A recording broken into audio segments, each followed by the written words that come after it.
3 जानेवारी जगातील सर्वात मोठा तेलाचा साठा असलेल्या देशाचा राष्ट्राध्यक्ष आज अमेरिकेच्या तुरुंगात आहे। ही स्टोरी आहे निकोलास मादुरो यांची।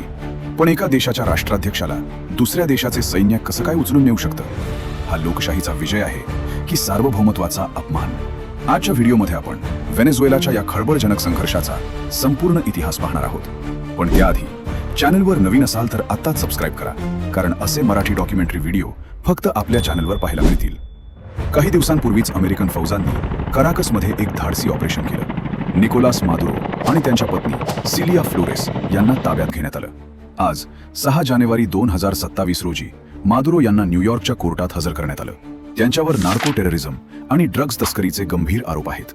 मादुरो यांनी स्वतःला युद्धबंदी घोषित केलंय। इकडे कराकसमध्ये डेल्सी रॉड्रिग्ज यांनी हंगामी राष्ट्राध्यक्ष म्हणून शपथ घेतली आहे, पण त्यांच्यावरही अमेरिकेची टांगती तलवार आहे।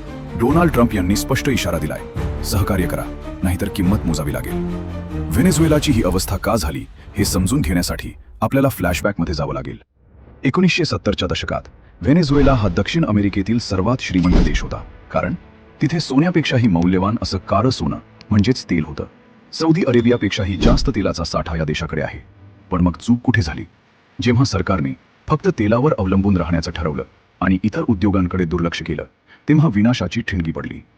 हुगो चावेज यांनी समाजवादाच्या नावाखाली अनेक लोककल्याणकारी योजना सुरू केल्या। जोपर्यंत तेलाचे भाव $100 वर होते तोपर्यंत सगळं छान चाललं होतं। पण 2013 मध्ये चावेज यांच्या निधनानंतर मादुरो सत्तेवर आले आणि त्याच वेळी तेलाचे भाव कोसळले। भ्रष्टाचार इतका वाढला की अर्थव्यवस्थेचा कणाच मोडला।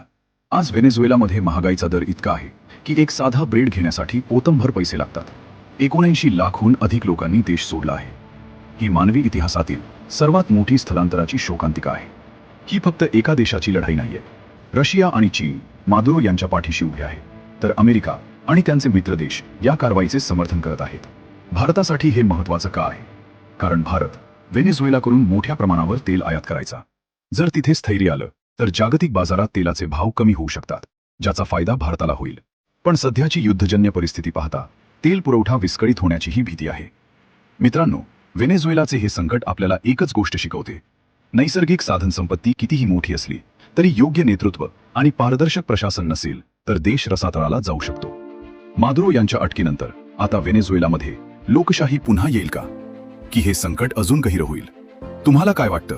अमेरिकेची ही कारवाई योग्य होती का? कमेंटमध्ये तुमचं मत नक्की कळवा। व्हिडिओ माहितीपूर्ण वाटला असेल तर शेअर करा आणि अशाच सविस्तर माहितीसाठी आपल्या चॅनलला सबस्क्राइब करा।